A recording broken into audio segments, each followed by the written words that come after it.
Rico here. My cat won't go away, so he should be in the video. He wants to be a big star one day, and this is how he's going to get his start. Anyways, I want to talk about home camera systems and how to pick the right home camera system for you. We're going to start with wireless. Wireless cameras are not wireless. You still have to plug them into a power supply. So there's a good chance that you don't have an outlet near where you want to put the camera. You can only extend that wire so long. There's something called the voltage calculation. So if you were to decide that you're going to put up a wireless camera and you're going to extend that cable 20 to 25 feet to an outlet, the camera's not going to work. It's not going to have the voltage it needs at the camera in order to operate. The second problem you run into with those is that the camera itself, you're going to have to put the camera where the receiver can get a signal going to it. You're not going to be able to put the camera where you want to. So, my opinion, wireless is garbage. Stay away from it. Run a wire to the camera.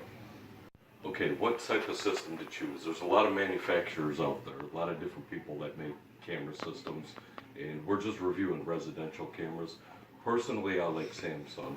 Samsung offers a couple of things for you.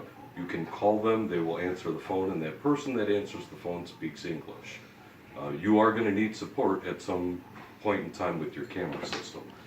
Maybe you lose your cell phone, you need to put the app on your new cell phone, you need to know how to back up something, video, play it, put it on a speed stick, some of the other features that you may have forgotten during the year. So when you have those issues, is the manufacturer going to support it? Is there somebody you can call to give you help? The best way to do that, take the box of the camera system that you're thinking about buying, call the number on it and see if they answer the phone. If you get put on hold, they don't answer the phone, that's not a product that you want to deal with. Again, I'm going to say Samsung is the best manufacturer out there for residential systems. If you go to commercial, I like Hikvision if you're going to put a more expensive system in. Average house though, you're probably going to get a residential system and you're going to want to stay with something a little bit more cost effective. Okay, let's talk about resolution for a camera. Resolution for a camera for a basic residential system, you're going to want 1080p. That's high definition. These systems can go all the way up to 4K, but that starts getting very expensive. Realistically, for your house, 1080p is adequate. Well, camera placement is going to dictate how much resolution you need.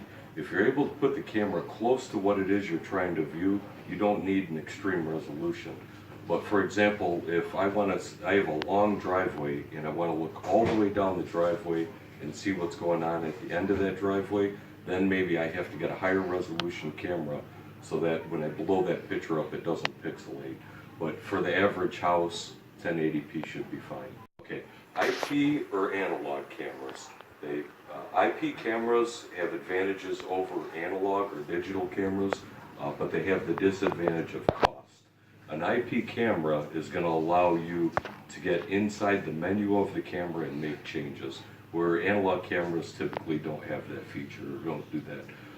So again, we're looking at how big is the house, what are you trying to look at. Those things play into which of the systems that you want to install, and affordability too. An analog system, for a basic residential analog system, is going to cost you, with 4 cameras in a kit, between $200 to $500. An IP system is going to start at about $2,000 and go upwards all the way to $6,000 to $8,000. So it does become an issue of you get what you pay for. But for a residential house, you want to put your own camera systems in.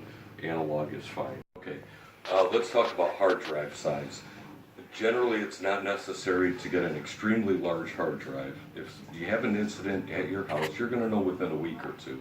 If it's a vacation house, maybe you need 3 weeks of playback. Maybe you're gone from the house for up to 6 months.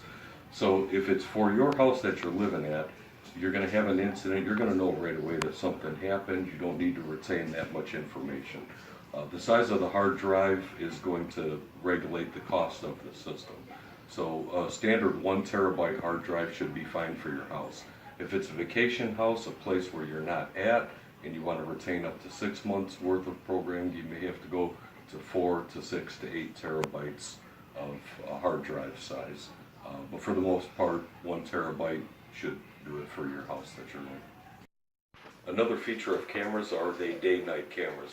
You can see, this is my shop in the background. You can see at this time of day most of them have gone to black and white, but where it's a little lighter out, I've got one camera left that's in color. The darker it gets, it's going to change over to black and white. When it changes over to black and white, the infrared illuminators that are on the camera are then going to start providing light for the camera.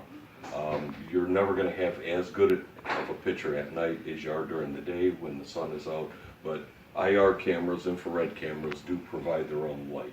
And it's only the camera can see that light, it's not visible